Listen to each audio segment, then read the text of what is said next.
할렐루야 할렐루야 할렐루야 할렐루야 할렐루야 할렐루야.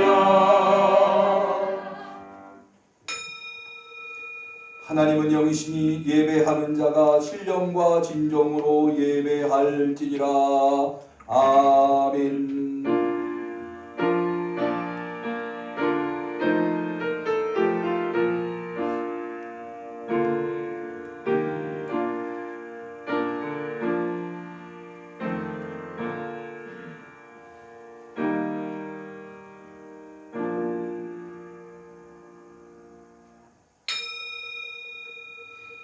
여호와여, 나의 영혼이 주를 우러러 보나이다. 나의 하나님이여, 내가 주께 의지하여 싸우니 나로 부끄럽지 않게 하시고 나의 원수로 나를 이기어 개가를 부르지 못하게 하소서. 여호와여, 내 소시의 죄와 허물을 기억지 마시고 주의 인자하심을 따라 나를 기억하시되 주의 선하심을 인하여 하옵소서. 여호와의 모든 길은 그 언약과 증거를 지키는 자에게 인자와 진리로다. 아멘. 예수 그리스도께서 십자가에 못 박혀 고난을 당하심으로 말미암아 나의 죄가 나를 이기지 못하고 내가 이렇게 주님의 은혜 가운데 나와 주께 영광의 예배를 올려드리게 하시는 것 참으로 감사를 드리옵나이다. 오직 하나님의 은혜로 우리가 여기 예배하오니 주님께서 이 예배를 받아 주시옵소서. 하늘문을 여시고 오직 하늘의 것인 인자와 진리를 우리 모두에게 베풀어 주옵소서. 예수님의 이름으로 기도 올리옵나이다. 아멘.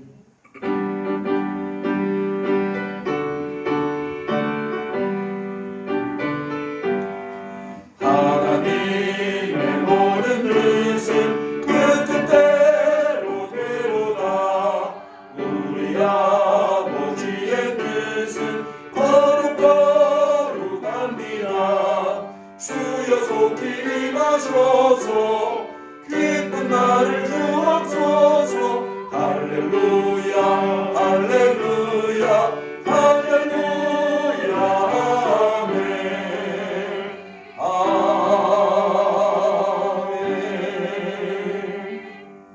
십자가의 고난을 통하여 우리를 구원하여 주시사 우리의 예배의 주 되신 하나님 앞에 우리의 신앙을 고백할 때에 전능하사 천지를 만드신 하나님 아버지를 내가 믿사오며 그 외아들 우리 주 예수 그리스도를 믿사오니 이는 성령으로 잉태하사 동정녀 마리아에게 나시고 본디오 빌라도에게 고난을 받으사 십자가에 못 박혀 죽으시고 장사한 지 사흘 만에 죽은 자 가운데서 다시 살아나시며 하늘에 오르사 전능하신 하나님 우편에 앉아 계시다가 저리로서 산 자와 죽은 자를 심판하러 오시리라.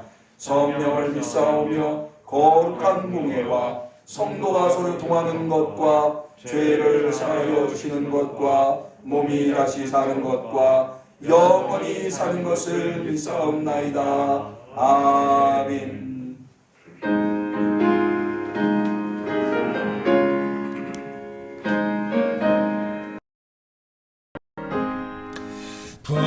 푸른바다 나서니 뭐 어디든지 가오리다.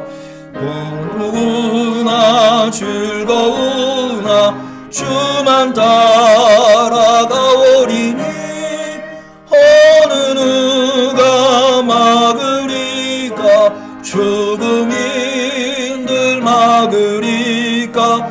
어느 누가 막으리까. 죽음인들 막으리까. 아골골 잡힌 들에도 복음 들고 가오리다. 소돔 같은 거리에도 사랑 안고 찾아가서 종의 몸에 지닌 것도 아낌없이 드리리. 드리리다. 종의 몸에 지닌 것도 아낌없이 드리리다. 존귀 영광 모든 권세 주님 홀로 받으소서. 멸시전대 십자가는 내가 지고 가오리다. 이름 없이 빛도 없이 감사하며 섬기리다. 이름 없이 빛도 없이 감사하며 섬기리다. 아멘. 지난주에 코로나 방역 단계가 2단계로 하향 조정되면서 대면 예배를 20명까지 드릴 수 있게 되었습니다. 하여서 다시 대표 기도를 우리 순서 담당자들 분들께서 돌아가시면서 담당하시기로 하였습니다. 그래서 오늘 우리 손영국 장로님께서 예배를 위하여 대표 기도해 주시겠습니다.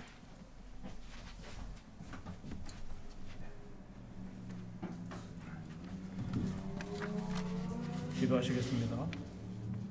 온 우주 만물을 창조하시고 주관하여 주시는 하나님 아버지 감사드립니다. 아멘.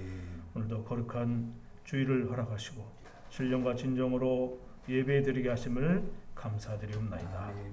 지난 수주 동안 비대면 예배를 통하여 은혜 주시고 오늘은 온 성도님들이 간절히 원하는 응암성전에 나와 기쁘게 은혜스럽게 예배드리게 하심을 감사드리옵나이다. 아멘. 비대면으로 예배드리는 동안 응암성도님들 단 한 분도 시험에 들거나 신앙이 나태해지지 않도록 도우심을 감사드리옵나이다. 아멘. 온 지구상은 지금 1년여 동안 코로나19라는 전염병으로 말미암아 환자가 속속 발생하고 목숨까지도 잃고 많은 사람들이 두려움과 공포에 휩싸이고 심지어는 예배까지도 드릴 수 없는 참담한 일들이 일어나고 있사오니 오늘 이 거룩한 예배에 참석하는 응암성도님들을 불쌍히 여겨주시고 아멘. 품어주셔서 아멘. 이 어려움을 성령의 도우심으로 능히 이겨낼 수 있도록 인도하여 주시옵소서. 아멘. 온 인류가 지혜롭게 어려움을 헤쳐나갈 수 있도록 우리 주님께서 함께하여 주시옵소서. 아멘. 특별히 응암성도님들의 사업장도 코로나로 인한 어려움을 능히 이겨낼 수 있도록 각 사업장을 축복하여 주시옵소서. 아멘. 주님께서 허락하신 역전성전 이곳에서 모든 성도님들이 기도하며 새 성전의 꿈과 비전을 품고 준비하게 하심을 감사드리옵나이다. 아멘. 이제 얼마 남지 않은 3, 4개월 동안 응암 성도님들 기도하며 새 성전 건축이라는 사명을 완수할 수 있도록 능력에 능력을 더하여 주시옵소서. 모든 성도가 하나 되어 새 성전을 준비하게 하여 주시옵소서. 그리하여 올해 입당할 때에는 내가 나 된 것은 하나님의 은혜로 된 것이요 내가 한 것이 아니요 오직 나와 함께 하신 하나님의 은혜로라는 사도 바울의 신앙 고백이 우리 응암교회의 고백이 될 수 있도록 축복해 주시옵소서. 아멘. 성전 건축을 위해 앞장서서 수고하시는 건축위원장이신 임장로님을 축복해 주셔서 더욱더 건강하게 하시고 아멘. 임장로님의 기도가 모두 다 응답받게 하시고 아멘. 임장로님의 기도대로 또한 우리 응암 성도님들의 기도대로 성전 건축이 순적하게 이루어질 수 있도록 축복하여 주시옵소서. 아멘. 공사기간 동안 아무런 사고도 발생하지 않도록 현장을 지켜주시고 아멘. 시공사의 믿음 건설도 크게 축복하여 주시옵소서. 아멘. 육신의 불편함으로 고통 가운데는 연로하신 성도님들과 노권사님들 그리고 응암 성도님들을 기억하여 주시고 치료의 손길로 고통이 사라지게 하시고 어서속히 병상을 박차고 일어날 수 있도록 온몸에 힘을 더하여 주시옵소서. 병마마귀는 떠나가게 하여 주시옵소서. 아멘. 아름다운 성가를 준비한 시온 찬양대 대원 한 사람 한 사람을 기억하셔서 하늘에 크신 축복을 내려 주시옵소서. 이제 말씀을 듣습니다. 목사님께서 기도로 준비하신 진리의 말씀을 선포하실 때 성령께서 강권적으로 함께 하셔서 은혜의 은혜를 더하셔서 듣는 모든 성도님들은 아멘으로 화답하게 하시고 한 주간도 삶의 이정표가 될 수 있도록 축복하여 주시옵소서. 예배 시정을 주님께 맡겼고 하나님께서 홀로 영광하실 믿사오며 이 모든 말씀을 오늘도 살아계셔서 역사하시는 예수님의 이름으로 기도하옵나이다. 아멘.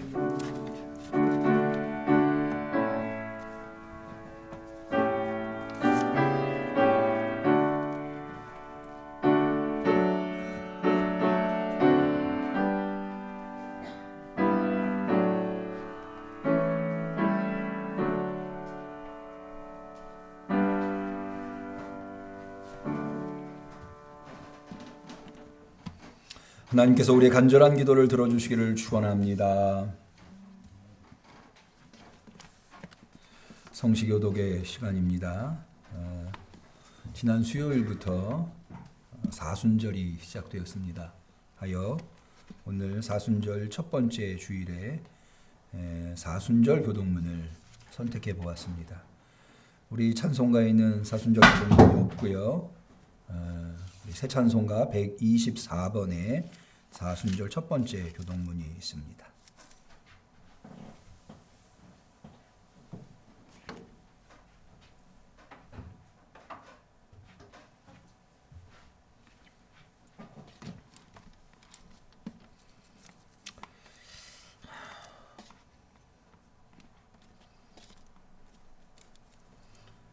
앞에 스크린에 사순절 첫 번째 교독문이 나옵니다. 참고하셔서 교독해 주시면 되겠습니다. 교독문 124번 사순절 1번 교독문. 내 하나님이여 내 하나님이여 어찌하여 나를 버리셨나이까.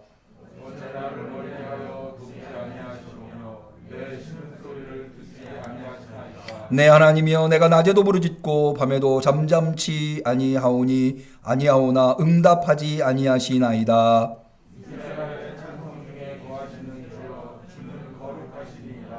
우리 조상들이 주께 의뢰하고 의뢰하였으므로 그들을 건지셨나이다.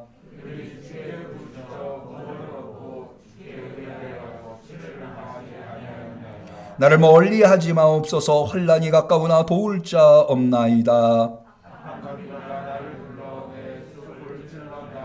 내가 내 모든 뼈를 셀 수 있나이다. 그들이 나를 주목하여 보고 내 겉옷을 나누며 속옷을 제비 뽑나이다.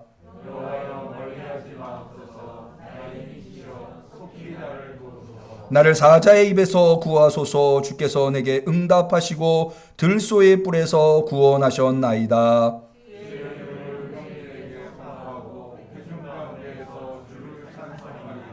여호와를 두려워하는 너희여 그를 찬송할지어다.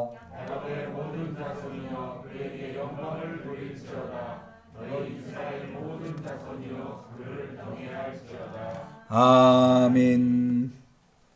하나님의 말씀은 베드로전서 2장 13절에서 17절에 이르는 말씀이 되겠습니다.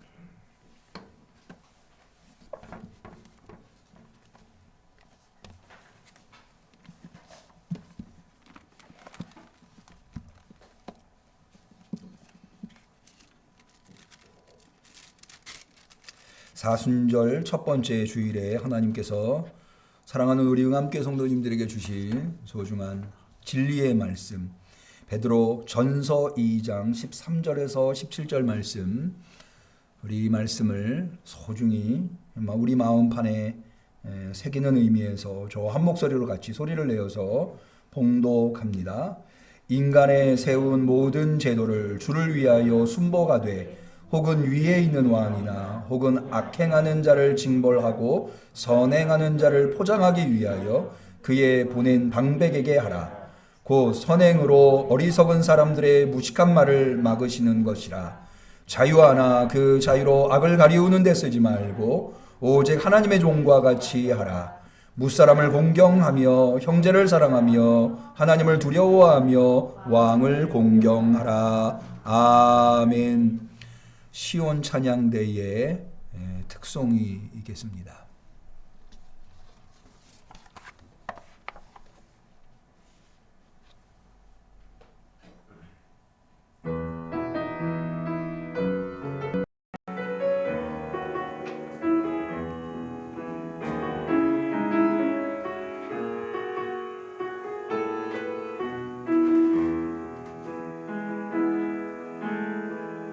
잃어버린 나의 눈물을 찾게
요즘 우리는 어느 때보다도 자유를 소망하는 상황이 되었습니다.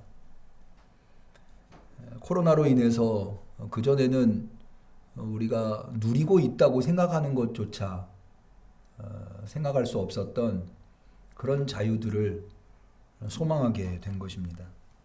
마음대로 사람을 만날 수 있는 자유, 원하는 곳을 갈 수 있는 자유, 하고 싶은 것을 할 수 있는 자유.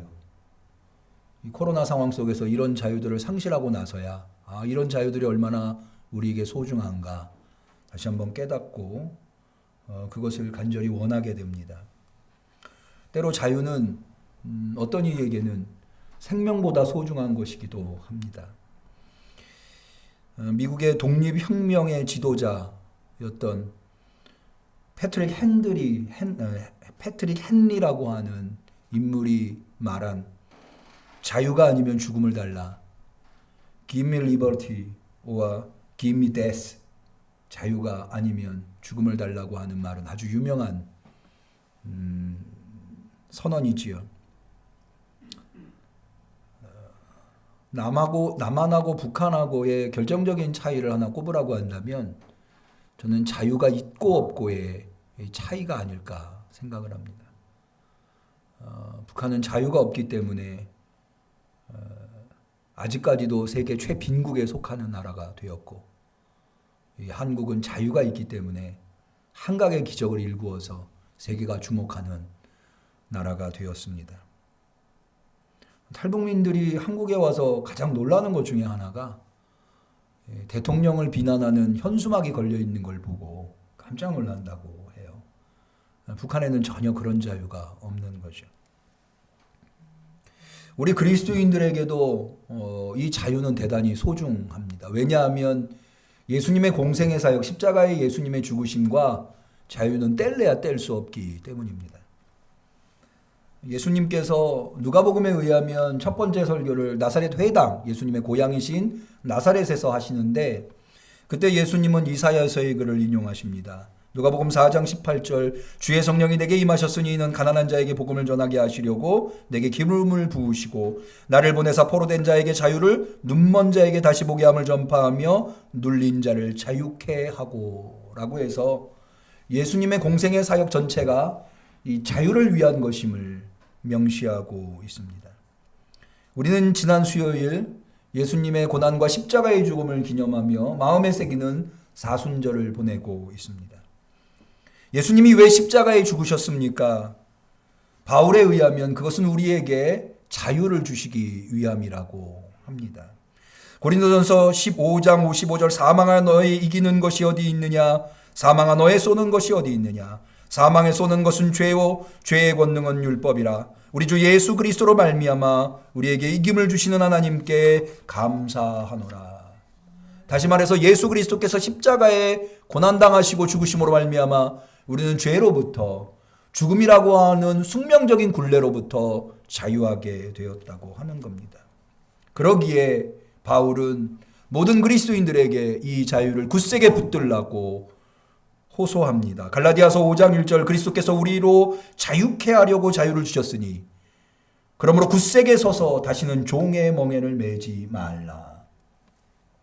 사실 바울이 갈라디아 교회 성도들한테 이 권면을 하는 이유는 갈라디아 교회 성도들이 예수 그리스도께서 십자가에 그 모진 고통을 당하시면서 죽음에 이르시기까지 우리에게 주신 자유를 갈라디아 교회가 잘못 사용하고 있기 때문이었습니다. 자유를 줬는데도 불구하고 여전히 종의 멍에를 메고 있었던 겁니다. 그런데 갈라디아서에는 이 자유를 잘못 사용하고 있는 것이, 자유를 가지고 있음에도 불구하고 사용하지 못하고 종의 멍에를 메고 있는 것만 문제를 삼는 것이 아니라 오히려 정반대, 자유를 받았다고 해서 그 자유를 방종에 사용하는, 과도하게 사용하는 경우도 역시 바울은 지적하고 있습니다. 갈라디아서 5장 13절에 보면 형제들아 너희가 자유를 위하여 부르심을 입었으나 그러나 그 자유로 육체의 기회를 삼지 말고 오직 사랑으로 서로 종노릇하라. 어디에서는 종의 멍에를 매지 말라고 했으면서 반면에 어디에서는 종노릇하라고 바울이 이야기하고 있는 것. 이것을 통해서 우리는 예수 그리스도께서 우리에게 주신 자유를 우리가 어떻게 사용해야 하는가, 어떻게 사용해야 올바로 사용할 수 있는 것인가. 더군다나 요즘처럼 이 코로나 시대에 우리 그리스도인이 받은 가장 소중한 자유인 모임의 자유, 예배의 자유가 제한되고 있는 이 상황 속에서 우리는 어떻게 예수 그리스도께서 주신 자유를 사용할 것인가 라고 하는 문제는 굉장히 중요한 문제일 수밖에 없습니다. 그런 측면에서 오늘 우리가 읽은 본문은 베드로 사도가 그리스도인들에게 너희가 받은 자유를 어떻게 사용할 것인가에 대해서 아주 중요한 포인트를 우리에게 제공하고 있다 하겠습니다. 오늘 우리가 읽은 본문 베드로전서 2장 16절을 다시 볼까요? 자유하나, 그리스도인들이 자유하다는 거예요. 그 자유로 악을 가리우는 데 쓰지 말고, 악을 가리운다고 하는 것은 악을 행하는 구실로 써서는 안 된다는 거예요. 자유를, 예수님이 주신 자유를 그런 데 사용해서는 안 된다는 거죠. 오직 하나님의 종과 같이 하라 라고 해서 베드로 사도는 그리스도인들에게, 그리스도인들이 예수 그리스도에게 받은 자유를 어떻게 사용해야 올바로 자유를 사용할 것인가에 대해서 중요한 주제로 다루고 있다고 하는 것을 알 수가 있습니다. 오늘 이 말씀을 통해서 오늘 이 어려운 시대에 주님이 주신 이 신앙의 자유, 이 자유를 어떻게 쓸 것인가 같이 고민하고 진리로 우리의 심령을 채울 수 있는 귀한 기회가 되기를 주님의 이름으로 간절히 축원합니다. 먼저 이 베드로전서가 어떤 베드로 사도의 편지인가에 대해서 알아볼 필요가 있습니다. 이 베드로전서가 기록될 당시에 교회는 국가 권력에 의해서 대대적으로 박해를 받고 있었던 시기에 기록되었습니다. 바로 도미티안 황제 주후 96년경에 있었던 이 도미티안 황제에 의한 교회, 기독교에 대한 박해입니다. 그것이 베드로전서 1장 6절에 고스란히 나와 있는데요. 보시면 그러므로 너희가 이제 여러 가지 시험을 인하여 잠깐 근심하게 되지 않을 수 없으나 라고 해서 여러 가지 시험이 그리스도인들에게 발생했다고 하는 것을 알 수 있습니다. 이 여러 가지 시험이라고 하는 것은 왜 베드로가 여러 가지 시험이라고 말했는가 하면 이 시련, 이 고난, 이 역경은 어떤 특정한 단체에 의해서, 예를 들어서 유대인들, 사도행전에 보면 유대교인들이 기독교인들을 대단히 박해하지 않습니까? 사도들을 박해하고, 예수님도 유대교의 대제사장과 바리새인과 서기관들에 의해서 고발당하고, 또 로마 당국에 의해서 재판을 받고 결국에는 십자가형을 받게 되는데요. 그런 유대인들이나 혹은 이방인들에 의해서가 아니라, 사적으로 이루어진 것이 아니라 공적으로 이루어지고 있기 때문입니다. 이 공적으로 기독교와 교회를 박해하는 상황이 발생하게 되니까 이 사회적으로 교회는 이 비난의 대상, 손가락질의 대상이 되었던 겁니다.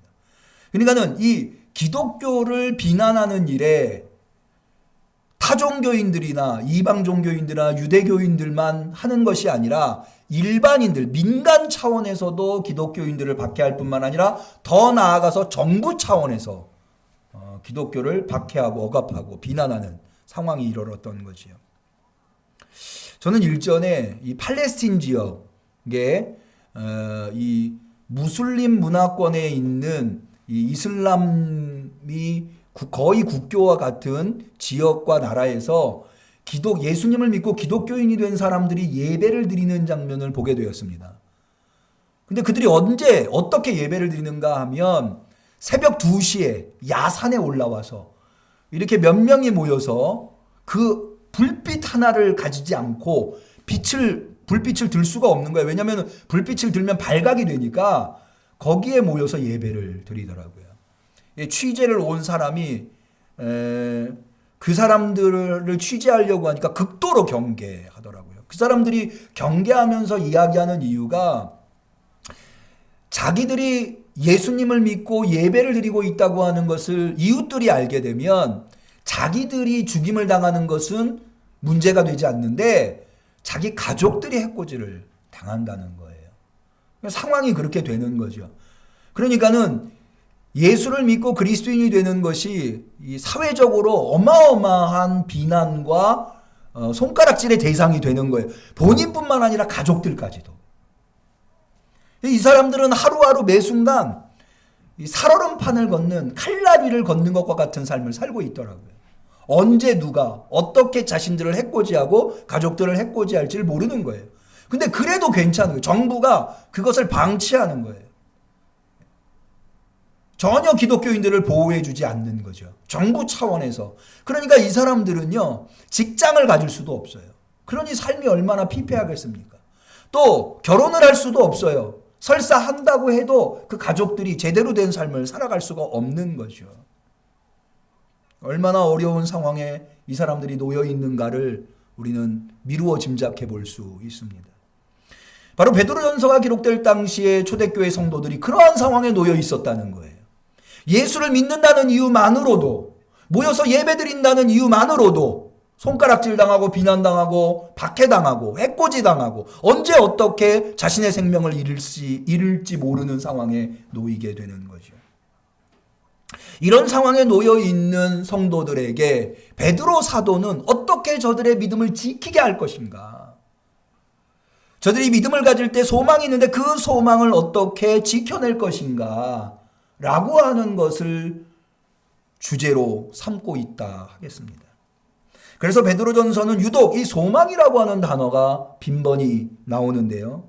먼저 베드로전서 1장 3절, 1장 1절, 2절은 수신인과 발신인에 대한 소개가 끝나고 나자마자 베드로 사도는 성도들한테 이렇게 권면합니다. 찬송하리로다. 우리 주 예수 그리스도의 아버지 하나님이 그 많으신 긍휼대로 예수 그리스도의 죽은 자 가운데서 부활하심으로 말미암아 우리를 거듭나게 하사 산 소망이 있게 하시며, 산 소망, 살아있는 소망, 리빙 호프라고 하는 건데요.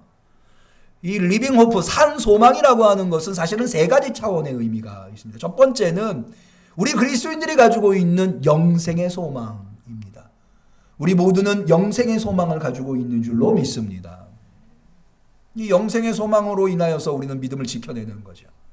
그것이 우리에게 있다는, 예수 그리스도를 통해서 이 영생의 소망이 우리 그리스도인들에게 있다는 겁니다. 그런데 이 소망이 국가 권력에 의한 박해에 의해서 소실될 위기에 놓이게 된 겁니다.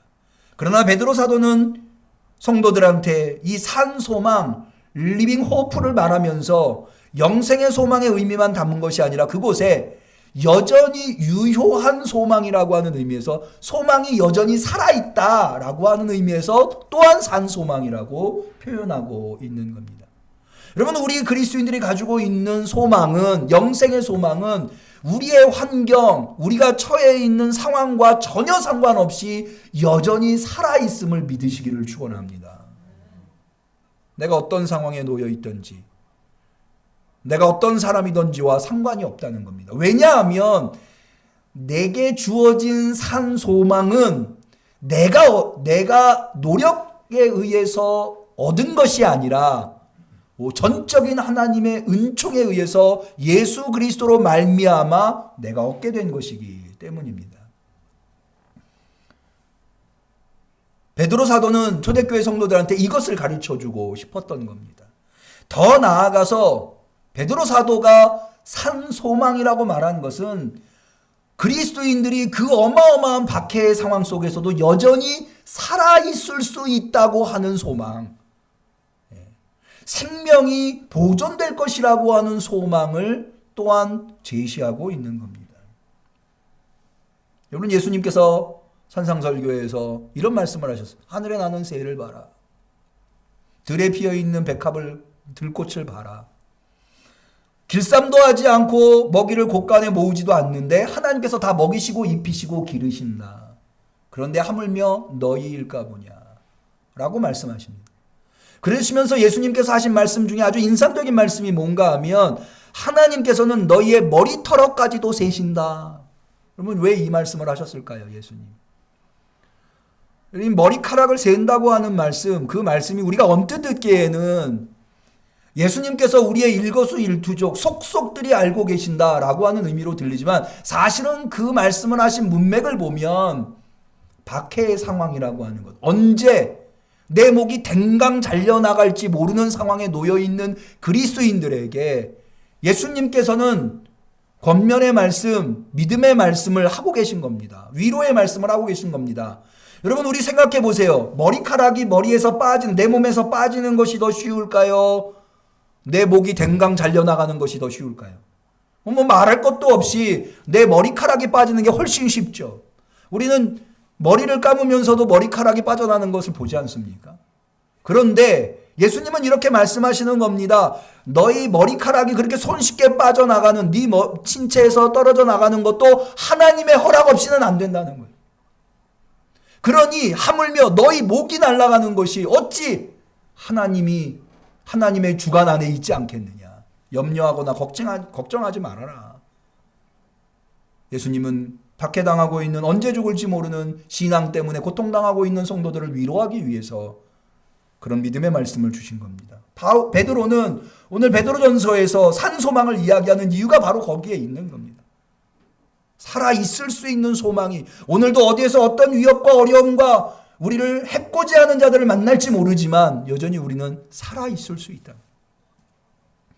왜? 하나님이 우리를 지켜보고 계시고, 하나님이 우리를 붙들고 계시고, 하나님이 우리의 머리털어까지 세고 계시고 있기 때문입니다. 믿으시기를 축원합니다. 여러분, 많은 사람들이 오늘날 코로나 때문에 죽겠다는 이야기를 합니다. 못 살겠다, 힘들다, 어렵다. 우리 그리스도인들도 마찬가지입니다. 어렵고 힘듭니다. 그러나 우리에게는 산 소망이 있습니다. 주님이 우리를 지켜주실 겁니다. 주님이 우리와 함께 하실 겁니다. 이겨내게 해주실 줄로 믿습니다. 그게 바로 우리에게 주어진 산 소망입니다. 그러면 어떻게 이 힘들고 어려운 대대적인 정부적 박해의 차원에서 우리 그리스도인들은 이런 소망을 가질 수 있다고 말할 수 있느냐? 이것이 가능한 이유가 무엇이냐? 라고 할 때 베드로는 무엇보다도 우리 그리스도인이 누구인가, 그리스도인의 정체성이 무엇인가로부터 출발합니다.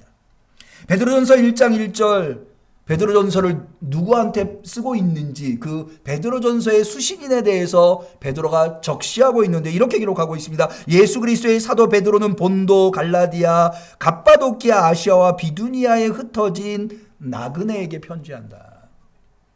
다시 말해서 성도들을 뭐라고 이야기하고 있는가? 성도의 정체성이 뭔가? 나그네라고 하는 겁니다. 나그네 혹은 행인. 이 나그네는 누굽니까? 왜 베드로는 그리스도인들을 나그네라고 합니까? 이 세상이 우리의 본향이 아니기 때문입니다. 만약 여기가 전부라고 한다면 여기에서 받는 박해와 고난은 어마어마한 고통일 겁니다. 그러나 우리는 여기가 본향이 아니에요. 우리는 여기는 지나가는 동네예요.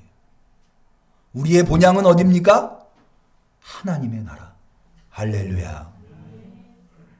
그러니까 그렇게 심각할 게 아니에요. 만약 우리가 여기가 전부인데 여기에서 박해를 당하고 있다면 이게 굉장히 심각하고 고통스러울 텐데 이게 전부가 아니에요. 여기가 우리의 본향이 아니에요. 우리는 여기를 지나갈 뿐이에요.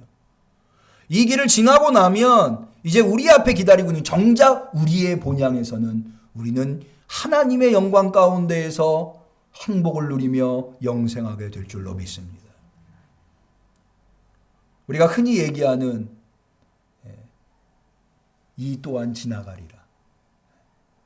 그것이 바로 여기, 너희들은 여기에서 나그네다 라고 하는 베드로의 권면입니다. 그러므로 우리의 본향은, 우리의 소망의 완성은 미래에 놓여 있습니다. 베드로전서 1장 13절, 그러므로 너희 마음의 허리를 동이고 근신하여. 그것을 향해 가야 하니까 우리가 길을 떠날 때 허리띠를 매듯이, 옷을 갖추어 입듯이 우리는 마음의 허리를 동이고 그 소망을 위해서 미래를 향해서 나아가야 합니다. 예수 그리스도에 나타나실 때에 너희에게 가져올 은혜를 온전히 바랄지어다. 예수 그리스도께서 나타나실 때에 이루어지게 될, 완성될 소망을 간직하고 있으라고 베드로 사도는 권면하고 있는 겁니다. 다시 말해서 소망은 미래에 놓여 있습니다. 본향은 미래에 놓여 있습니다. 우리는 이 현재라고 하는 고난의 길을 지나가야 합니다. 어떻게 지날 것이냐? 그것이 바로 오늘 베드로 사도가 베드로전서 2장에서 그리스도인들에게 권면하고 있는 자유사용법, 거기에 녹아 있습니다. 우리도 여전히 마찬가지입니다. 우리의 소망은 아직 미래에 놓여 있습니다. 우리의 본향은 아직 미래에 놓여 있습니다. 우리 그리스도인들은 이제까지 한 번도 경험해보지 못한 신앙적 도전을, 예배의 도전을 경험하고 있습니다. 그러나 이 길을 잘 지나야 합니다. 이 길에서 예수 그리스도께서 주신 자유를 잘 사용해야 합니다. 그렇게 현재를 잘 우리가 살아내면 미래에 우리의 소망이 이루어질 것이라고 하는 것은 보장받을 줄로 믿습니다. 오늘 이 권면을 귀담아 들으시고 베드로의 자유사용법을 마음에 새기실 수 있기를 바랍니다. 그럼 베드로는 예수 그리스도께서 주신 이 자유를 어떻게 사용하라고 권면하고 있느냐? 오늘을 어떻게 신앙의 자유를 가지고 잘 살아갈 수 있게 권면하고 있느냐? 4가지로 하고 있습니다. 첫 번째는 뭐냐 하면 억울한 일을 당하더라도 견디어내라는 겁니다. 오늘 본문 베드로전서 2장 19절을 한번 볼까요? 애매히 고난을 받아도 하나님을 생각함으로 슬픔을 참으면 이는 아름답다. 애매히 고난을 받아도. 여러분, 이 고난에 애매히 고난을 받는 건 뭘까요? 이 표현이 참 흥미롭죠? 애매히 고난을 받아도. 이것은 내가 잘못하지도 않았는데 내가 고난을 당하는 거예요. 여러분, 고난이라고 하는 거는 내가 잘못해야 당하는 것 아니겠어요? 근데 내가 아무 잘못도 안 했는데 고난을 당하는 거예요. 그런데 베드로는 뭐라고 그래요? 애매히 고난을 받아도 하나님을 생각함으로 슬픔을 참으면 이게 아름답다는 거예요. 억울한 일을 견뎌야 한다는 거죠. 참아내야 한다는 거예요. 그리고 베드로 사도는 여기에서 한 걸음 더 나아가서 그것이 하나님의 뜻이라고 가르치고 있습니다. 베드로전서 3장 17절 선을 행함으로 고난받는 것이 하나님의 뜻일진데 악을 행함으로 고난을 받는 것보다 나으니라. 선을 행함으로 고난받는 것이 하나님의 뜻이라는 거예요. 여러분, 우리가 알고 있는 하나님의 뜻은 뭡니까? 선을 행하면 복을 받고 악을 행하면 벌을 받는 게 하나님의 뜻이잖아요. 그런데 베드로 사도는 때로는 선을 행하면 했는데도 고난을 받는 게 하나님의 뜻일 수 있다는 거예요. 어떻게 그럴 수 있을까요? 베드로 사도는 여기에 근거를 제시합니다. 그게 누군가 하면 바로 예수 그리스도의 고난입니다. 베드로전서 4장 1절 그리스도께서 이미 육체의 고난을 받으셨으니 너희도 같은 마음으로 갑옷을 삼으라. 예수 그리스도께서 억울한 고난, 예수님이 아무 잘못도 없으셨는데 십자가에 못 박히시고 죽으시기까지 하셨잖아요. 그걸 통해서 하나님의 뜻을 이루어 드렸잖아요. 그것이 하나님의 뜻이었잖아요. 때로는 그럴 수 있다는 거예요. 그러므로 애매한 고난을 당할 때에도 견디어내라. 그렇게 하면 결국엔 어떻게 되느냐? 애매한 고난을 당해도 우리가 잘 견디어내면 그것이 하나님의 뜻이라 믿고 예수 그리스도를 모범을 삼아서 우리가 견디어내면 결국에 하나님 앞에서 우리가 아름답다 인정받게 될 것이라는 겁니다. 베드로전서 2장 20절 오직 선을 행함으로 고난을 받고 참으면 이는 하나님 앞에서 아름다우니라. 우리 응암교회 성도님들은 하나님 앞에 섰을 때에 모두 아름답다 칭찬받는 성도님들이 되시기를 축원합니다. 여러분, 세상에서 아름답다 인정받는 것도 중요하지만 하나님 앞에서 아름답다 인정받을 수 있다면 이보다 소중한 것이 어디 있을까요? 그런데 어떤 사람들이 하나님 앞에서 아름답다 인정받아요? 애매히 고난을 받을 때에도 그것을 견디어낼 줄 알면 예수 그리스도처럼 십자가를 바라보면서 견디어낼 줄 알면 결국엔 하나님 앞에서 아름답다. 여러분, 외형이 아름다워서 늘 아름다울 수도 있지만 외형이 아름답지 않아도 아름다운 사람들이 있더라고요. 아니 외형이 비참하게 망가졌더라도 때로는 그것이 아름답게 느껴질 때가 있더라고요. 그게 누구예요? 애매히 고난을 받아서 온몸이 만신창이가 되었지만 그러나 그것이 하나님의 뜻인 줄로 믿고 끝까지 잘 견뎌내고 예수 그리스도를 바라본 그런 사람들, 하나님 앞에 그런 사람들이 만신창이가 되어서 섰다 하더라도 하나님은 그런 사람들을 어떻게 판단해 주세요? 아름답다 판단해 주세요. 믿으시기를 바랍니다. 우리는 그걸 바라보고 있는 거예요. 두 번째로 애매한 고난을 견디어낼 뿐만 아니라 베드로 사도는 그 박해와 고난 속에서도 선을 행하라고 권면합니다. 베드로전서 2장 11절 사랑하는 자들아 나그네와 행인 같은 너희를 권하노니 영혼을 거스려 싸우는 육체의 정욕을 제어하라. 너희가 이방인 중에서 행실을 선하게 가져 너희를 악행한다고 비방하는 자들로 하여금 너희 선한 일을 보고 권고하시는 날에 하나님께 영광을 돌리게 하려 함이라. 비난하면 할수록 더 선을 행하라는 거예요. 여러분 사람이요 이게 쉽지 않아요. 누가 나를 억울하게 만들고 나를 괴롭히고 나를 미워하고 나에게 해코지하면 그런 미움과 억울함의 소용돌이에 빠지잖아요. 그럼 누구라도요 복수하고 싶은 생각이 들기 마련이에요. 너가 내 눈에 눈물 나게 해서 언젠가 봐라. 내가 네 눈에 피눈물 나게 만들어주마. 그런 생각이 누구나 들어요. 내가 억울한 일을 당하면 벌써 내 머릿속에서도 내가 어떻게 하면 저 사람을 내가 10배, 20배, 100배로 갚아주나. 그래서 오늘 나를 억울하게 만든 걸 후회하게 만들어주나. 그런 생각이 들기 마련이에요. 그런데요, 베드로 사도는 그러지 말라는 거예요. 오히려 그런 사람들에게 선을 베풀어서 그 사람들이 부끄럽게 하도록 만들라는 거예요. 그들이 기독교인들을 교회를 얼마나 비난했겠어요. 이거는 정부 차원에서 이루어지는 거예요. 많은 사람들이 그렇게 했겠죠. 우리가 오늘날도 느끼지 않나요? 기독교인들은 다 나쁜 사람. 교회는 썩었어. 왜 정부의 지침을 따르지 않는 거야? 왜 모이지 말라는데 그렇게 모이는 거야? 왜 예배드리지 말라는데 그렇게 예배드리는 거야? 그런 것 가지고 비난하지 않겠습니까? 그런데요, 그런 사람들한테 맞서 싸우지 말고 오히려 기독교인들이 그들에게 더 선을 보이라. 베드로전서 3장 16절 선한 양심을 가지라. 이는 그리스도 안에 있는 너희의 선행을 욕하는 자들로 그 비방하는 일에 부끄러움을 당하게 하려 합니다. 그럼 곰곰이 생각해 보세요. 정말로 그들에게 복수해 주는 방법이 뭔지 아세요? 그들이 하는 말이 힘을 잃어버리게 만드는 거예요. 자기들끼리 모여서 아마 이런 얘기할 거예요. 예수 믿는 사람들 다 못된 사람들이야.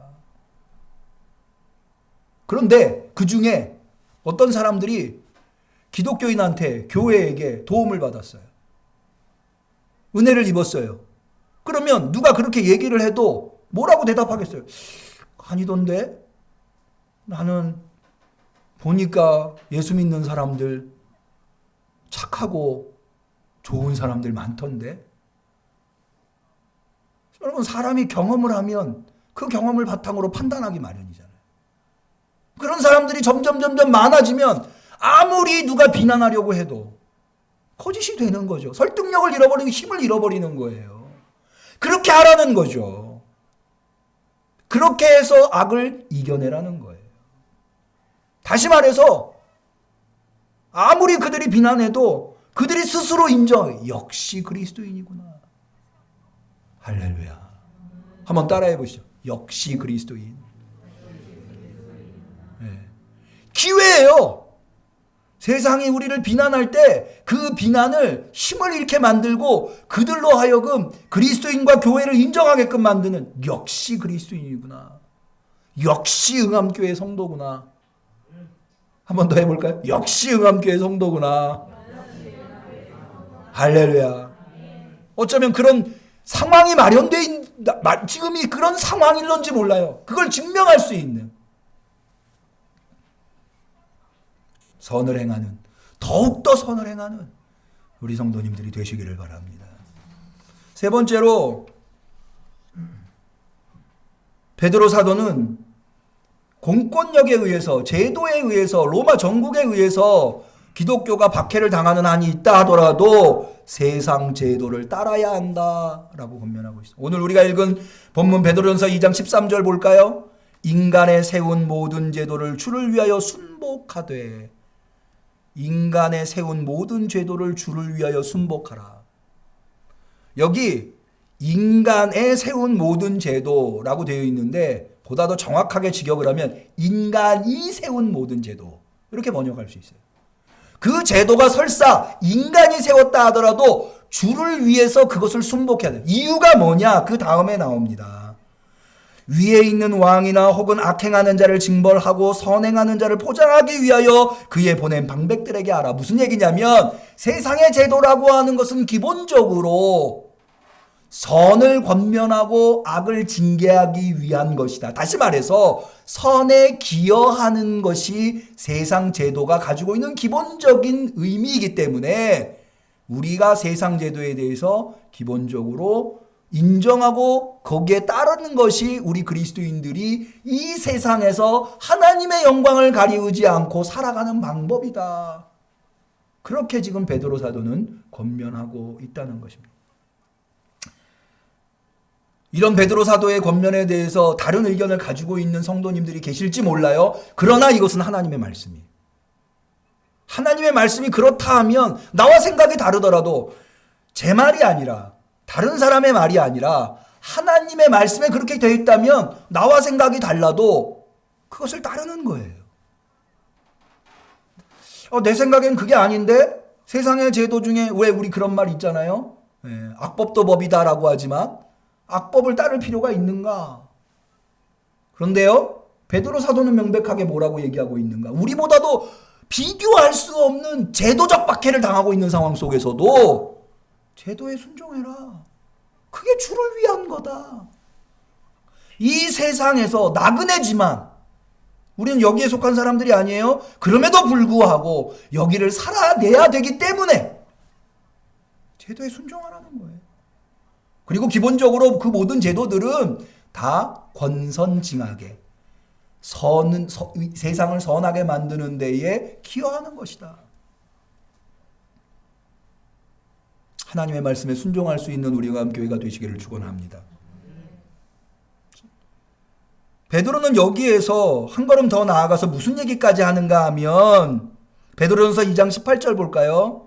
사환들아 범사에 두려워함으로 주인에게 순복하되 선하고 관용하는 자들에게만 아니라 또한 까다로운 자들에게도 그리하라. 까다로운 주인한테. 그러니까 선하고 관용하는 주인한테만 순종하지 말고 심지어 나한테 까다롭게 하는 그런 주인한테도 순종하라는 거예요.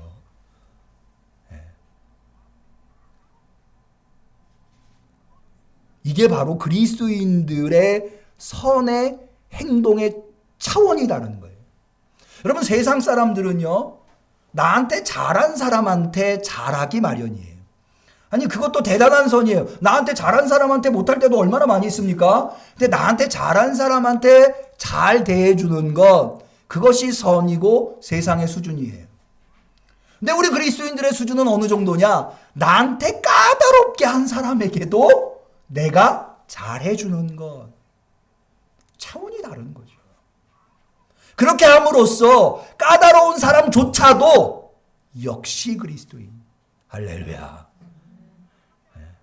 어떤 사람들은 입만 벌리면 기독교인들을 비난하는 사람들이 있어요. 그런데 그런 사람에게도 선을 행하면 그 사람이 점점 기독교인과 교회를 비난하는 목소리가 줄어들 수밖에 없는 거예요. 자기 말에 힘이 없으니까.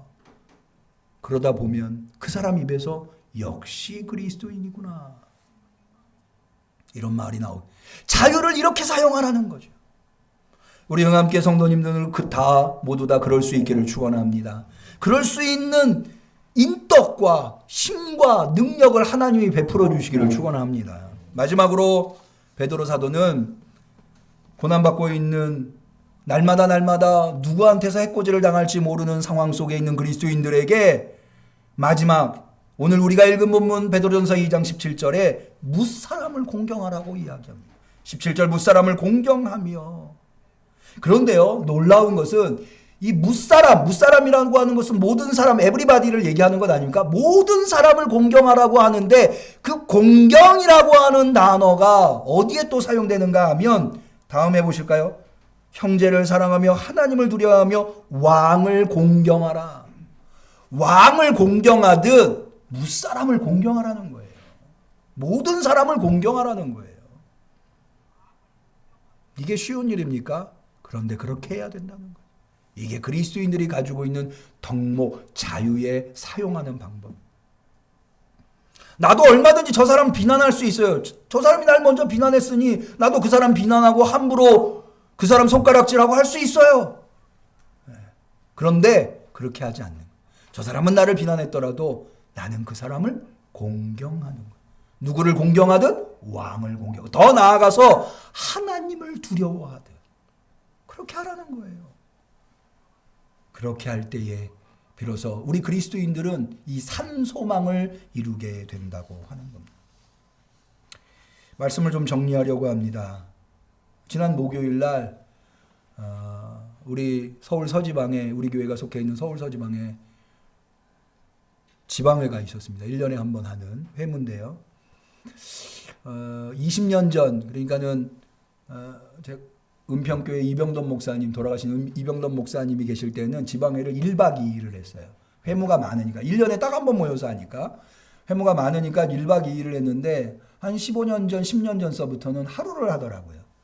그래서 저녁 늦게까지 그래서 저녁 식사까지 하고 저녁 9시 넘어서 끝날 때도 있었어요. 아침 9시에 시작해서 이틀에 할 걸 하루에 다 하니까 그러다가 좀 회의를 줄여서 최근에는 저녁 전에 끝나더라고요. 4시나 5시쯤 끝나서 저녁 먹고 헤어지는. 근데 이번에는요, 한 번도 지방회에 경험해보지 못한 초스피드로 지방회를 마쳤어요. 9시에 시작해서 몇 시에 끝났냐? 10시 반에 끝났어요. 이게 9시서부터 10시까지 예배예요. 30분 회무한 거예요. 30분. 왜 그랬느냐? 예배 드리는데 신고가 들어갔어요. 그래가지고 구청에서 나왔어요. 30분 안에 안 끝내면 행정명령 내리겠다고.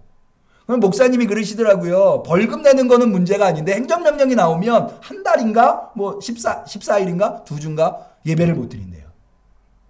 그래서 좀 빨리 좀 끝내달라고. 그래서 뭐 의견이고 뭐고 하나도 못하고 30분 만에 이 10시 반에 끝나가지고 나왔어요. 그러면서 빨리 끝나서 줘야 좋긴 한데 그런데 이게 회의를 한 건지 만 건지 이런 생각이 들더라고요. 우리는 한 번도 경험해보지 못한 신앙적 삶을 살아가고 있어요.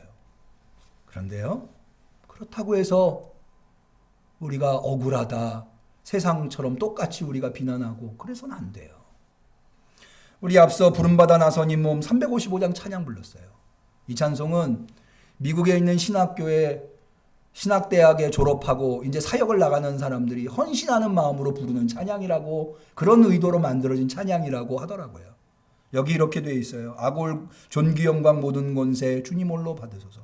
멸시 첨대 십자가는 내가 지고 가고 이름 없이 빛도 없이 감사하며 섬기리다. 이름 없이 빛도 없이 감사하며 섬기리다. 베드로 사도가 오늘 고난당하고 있는 우리 그리스도인들에게 우리의 자유를 어떻게 사용할 것이냐. 억울한 일이 있더라도 견뎌내고 오직 선을 행하고 세상의 제도에 따르고 순종하고 그러면서 모든 사람들을 공경할 수 있는 그리스도인이 된다고 한다면 우리는 이제 이루어질 하나님의 나라 산 소망 앞에서 하나님께 칭찬받고 하나님 앞에서 아름다운 존재로 드러날 수 있게 될 줄로 믿는 것입니다. 우리와 함께 성도님들 모두 다 그리 될 수 있기를 주님의 이름으로 간절히 축원합니다. 기도하겠습니다. 하나님 아버지, 오늘 우리에게 한 번도 살아보지 않은, 한 번도 경험해보지 적이 없는 신앙의 삶을 살아가야 하는 우리들에게 이렇게 귀한 말씀으로 이끌어 주시니 감사합니다. 이 말씀 앞에 무릎 꿇겠습니다. 나를 꺾겠습니다. 이 말씀대로 견디어내고 선을 행하고 세상의 제도를 잘 따르며 또한 많은 사람들, 모든 사람들을 공경할 수 있는 우리 응암교회 성도들, 역시 응암교회 성도들 되게 하옵소서. 예수님의 이름으로 기도 올리옵나이다. 골고다의 보혈로 날 씻어주소서. 아멘.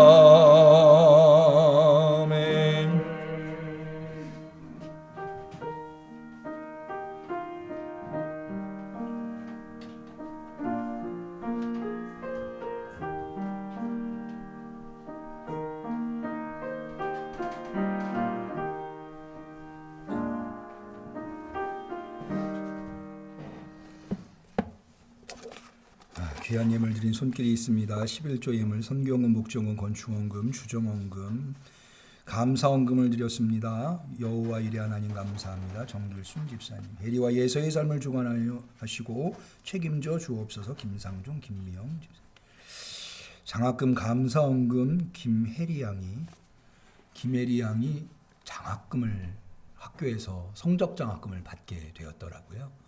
그래서 아마도 감사해서 이렇게 하나님 앞에 봉헌한 듯합니다.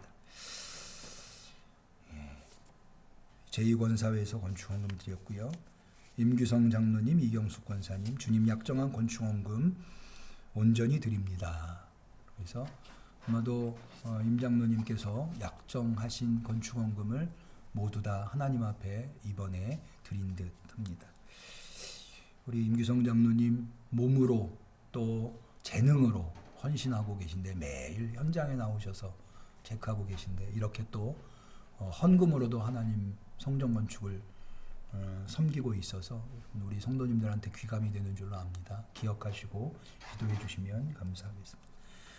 김태현, 김사랑 어린이, 주님 은혜 감사하며 이지연 집사님, 김영 집사님 예물 드렸습니다. 드린 예물을 위하여 기도합니다. 하나님 아버지, 모든 것이 주께로부터 왔기에 우리의 손에 있는 것 주님의 은혜에 감사하며 감격하며 눈물로 떼어 주 앞에 올려드리나이다. 주님, 이 예물이 물질이 아니라 우리의 중심이며 우리의 노력이며 우리의 땀이며 우리의 감사임을 주님 헤아려 주옵소서. 그리하여서 이 예물을 드린 손길이 부끄럽지 아니하게 많은 사람들이 물질을 틀어쥐고 그러고도 힘들다 하지만 주님 앞에 예물 드린 손길은 그리하지 아니하여도 하나님이 날마다 채워주시는 은혜로 넉넉함으로 오히려 그런 이들에게 베풀고 나누며 그런 이들에게 귀감이 될 수 있는 손길이 되게 하옵소서. 주님, 우리 성도님들 사업장과 하시는 모든 일들 가운데 함께하여 주옵소서. 그리하여서 물질 때문에 눈물 짓지 않게 하옵소서. 구워줄지언정 굴어다니지 않게 하옵소서. 그리하여서 주님이 맡겨주신 그 가정을 잘 건사하며 주님이 맡겨주신 사명을 잘 감당하기에 조금도 부족함이 없게 하옵소서. 우리에게 사명이 있게 주께 구합니다. 사명을 위해서 구하는 것입니다. 내가 잘 먹고 잘 살기 위함이 아닙니다. 헤아려 주시옵소서. 주님, 이제 우리 성도님들의 건강을 위하여 기도드리옵나이다. 병약하신 성도님들, 주님, 저들을 어루만져 주시옵시사. 그 병에서 놓이게 하여 주시옵시되 건강한 육신으로 마음껏 주를 섬기게 하옵소서. 주께서 우리 응암교회 성도님들 이 모양 저 모양으로 헤아리시고 계신 줄로 믿습니다. 저들의 어두운 구석이 어디입니까? 주의 빛을 비추시사 은혜로 채워 주옵소서. 그리하여서 주님께 드릴 때마다 더 드릴 수 없어 눈물 흘릴 수 있는 감사의 눈물이 멈추지 아니하는 성도들이 되게 하옵소서. 간절히 축복하옵고 예수님의 이름으로 기도 올리옵나이다. 아멘.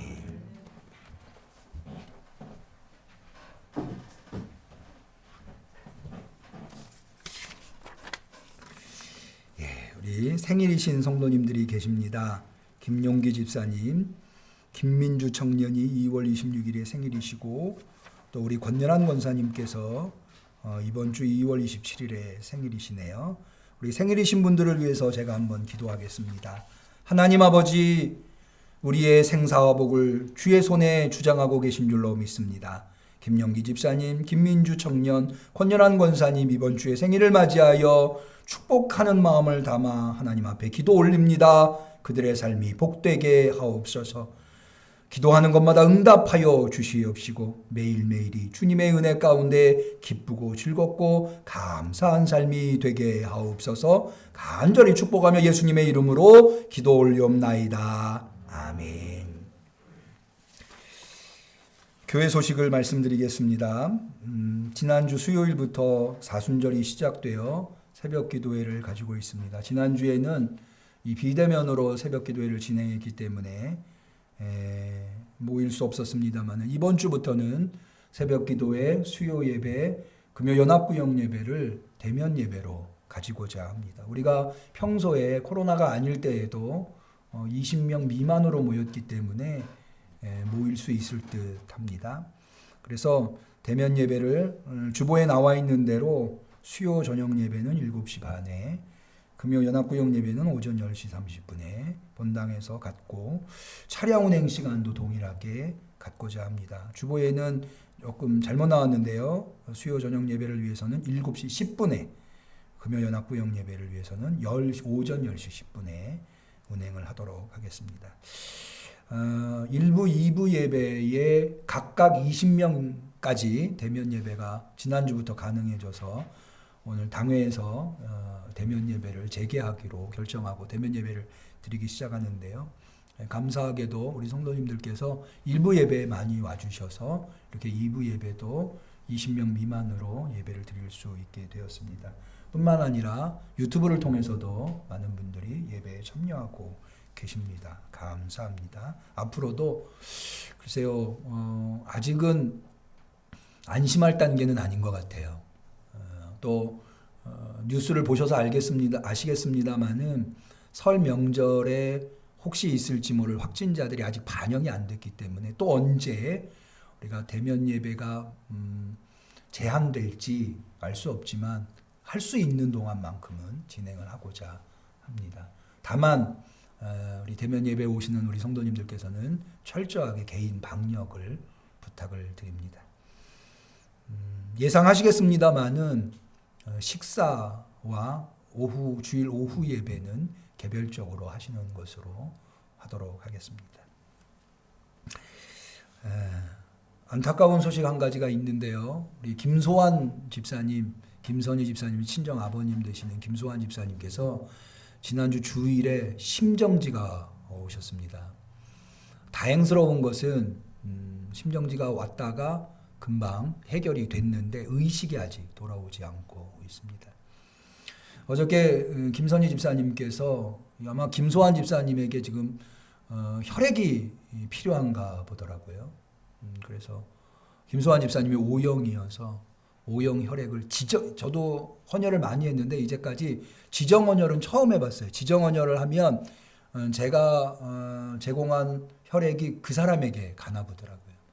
그래서 급하게 금요일 날 제가 연세 많으신 분들은 어차피 헌혈을 할 수가 없으시니까 문자를 안 보내고 4여 전도회부터 또 남전도회는 3남 전도회부터 청년에 이르기까지 헌혈 권면을 드렸는데 아직도 의식이 돌아오지 않고 계시다 합니다. 아직도 피가 많이 필요한데 제가 어저께 지정 헌혈을 했습니다마는 청구성심병원의 김소환 씨에게 헌혈하겠노라고 그렇게 말씀하시고 헌혈을 해주시면 됩니다. 전혈을 하고 거기에 이제 혈소판이나 혹은 적혈구가 필요한 두 가지 아무거나 하셔도 된다고 그러더라고요.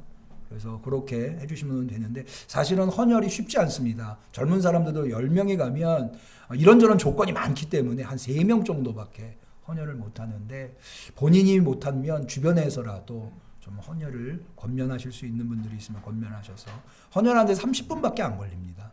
금방 헌혈하셔서 좀 진정 헌혈하셔서 우리 김소환 집사님에게 보탬이 되었으면 합니다. 기억해 주시면 감사하겠습니다.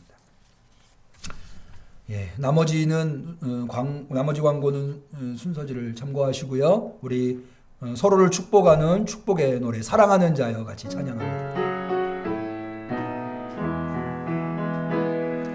사랑하는 자여 너의 영혼이 잘됨같이 언제나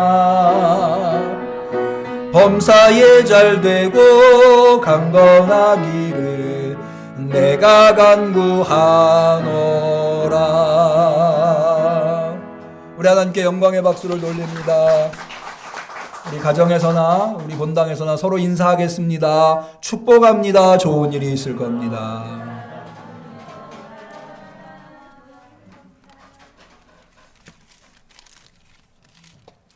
오랜만에 얼굴을 뵈니 더욱 반갑습니다. 송영하시겠습니다.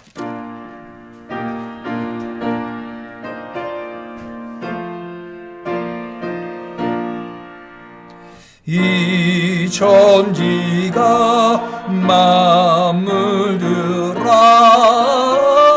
복 주시는 주 여호와 전능 성부 성자 성령 찬송하고 찬송하세. 아멘.